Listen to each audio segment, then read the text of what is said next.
Hi అండి, welcome back to my channel spicy foods. నేనండి మీ దేవిని. ఈరోజు స్పైసీ ఫుడ్లో ఇంకొక స్పైసీ వంటకంతో మీ ముందుకు వచ్చాను. ఈరోజు వీడియో వచ్చేసి బంగాళదుంప పిట్టు అంటారు, అలాగే ముద్దకూర కూడా అంటారండి. ఏ ఫంక్షన్కైనా ముందుగా ఈ బంగాళదుంప పిట్టు అనేది కంపల్సరీగా పెడతారండి. మాకైతే చాలా అద్భుతంగా ఉంటుంది. అంతే అద్భుతంగా ఉండేటట్టుగా నేను కూడా ఈ పిట్టు అనేది తయారు చేశాను అనమాట. ఒక్కసారి ఈ వీడియో చూసి మీరు కూడా మీ ఇంట్లో నేను ఎలా చేశానో అలాగనే చేసుకోనండి. ఇంటిల్లిపాది ఎంతో చక్కగా తినచ్చు అనమాట. అంతే అద్భుతంగా ఉంటుంది ఈ కర్రీ కూడా. ఈ కర్రీ వచ్చేసి అన్నంలోకి, అలాగే చపాతీ, పుల్కాలకు కూడా చాలా బాగుంటుందండి. ముందుగా 1/2 కేజీ బంగాళదుంపలు కుక్కర్లో వేసుకొని చక్కగా ఉడికించుకున్నాను అనమాట. అలా ఉడికిన తర్వాత ఇవన్నీ ఒక ప్లేట్లో తీసుకొని పైన తొక్కంతా తీసేసి ఇలా చిదుపుకుంటున్నానండి. ఎక్కడ గడ్డలు లేకుండా మెత్తగా చిదిపేసుకోవాలి.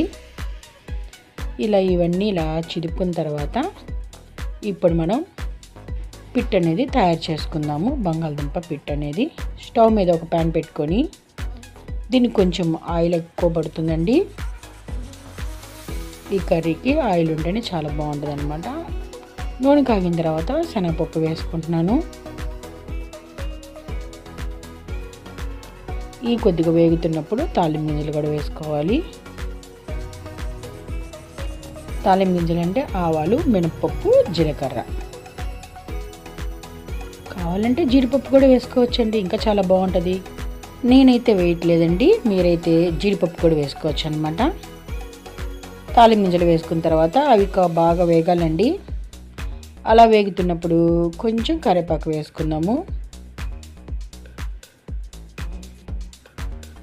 కరివేపాకు కూడా వేగిన తర్వాత ముందుగా నేను ఒక ఆనియన్ అంటే ఒక ఉల్లిపాయ, 4 పచ్చిమిరపకాయలు చిన్న చిన్న ముక్కలుగా కట్ చేసుకున్నాను అనమాట. అవి కూడా వేసుకొని ఇవి కూడా బాగా వేగాలండి.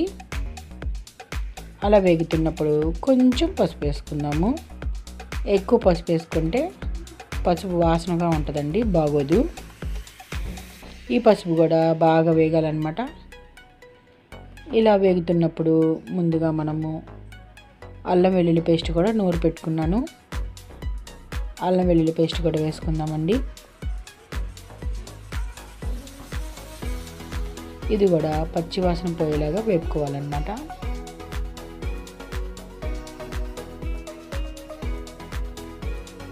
అల్లం వెల్లుల్లి పేస్ట్ కూడా బాగా వేగిపోయిందండి. ఇప్పుడు ముందుగా మనము బంగాళదుంప చిదిపుకొని పెట్టుకున్నాం కదా, ఆ బంగాళదుంప కూడా వేసేసుకోవాలన్నమాట.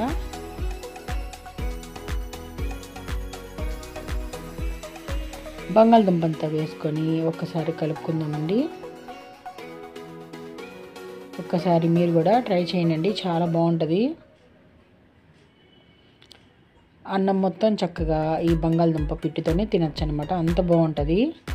ఇంకే కర్రీ కూడా అవసరం లేదండి, దీంతోనే చక్కగా మనం అన్నం మొత్తం తినచ్చు అనమాట, అంత బాగుంటుంది. పచ్చడి కూడా అవసరం లేదు.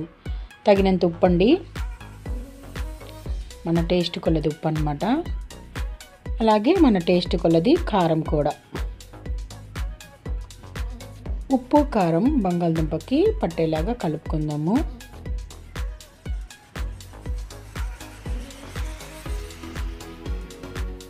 బాగా కలుపుకోవాలండి,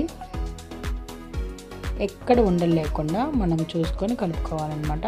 ముద్దగా అంటే అక్కడక్కడ బంగాళదుంపలు కొద్దిగా మ్యాష్ అవ్వకపోయినా వాటిని ఇట్లా గెంటితోనే చక్కగా,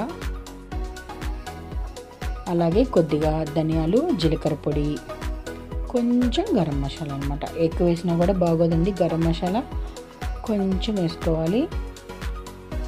మళ్ళీ ఇంకోసారి కలుపుకొని ఒక 5-10 నిమిషాలు మూత పెట్టి కొద్దిసేపు మగ్గించుకుందాం, చాలా బాగుంటుంది.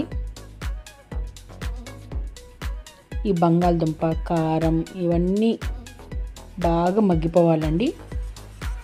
ఇప్పుడు మూత పెట్టేసి ఒక 5-10 నిమిషాలు సిమ్లో పెట్టుకొని మగ్గించుకోవాలన్నమాట. ఇప్పుడైతే మూత తీసి ఒకసారి మళ్ళీ ఇంకోసారి కలుపుకుందామండి. అడుగు అంటుతుంది కాబట్టి మనం చూసుకొని కలుపుకోవాలి. ఇలా కలుపుకున్న తర్వాత ఉప్పు సరిపోయిందో లేదో చూసుకొని కొద్దిగా ఉప్పు వేసుకుంటున్నాను నేను. ఇలా కలుపుకొని సన్నగా కట్ చేసి పెట్టుకున్న కొత్తిమీర కూడా ఈ కర్రీలోకి వేసుకుందామండి. కొత్తిమీర లేకపోతే ఏ కర్రీ కూడా అస్సలు బాగోదు. సన్నగా కట్ చేసి పెట్టుకున్న కొత్తిమీర గార్నిష్ కోసం వేసుకుంటున్నాను. అంతేనండి, కర్రీ అయితే బంగాళదుంప పిట్టు రెడీ అయిపోయింది. ముద్దకూర అంటారు. మాకైతే ప్రతి భోజనాల్లో ఈ పిట్టు అనేది కంపల్సరీగా పెడతారండి.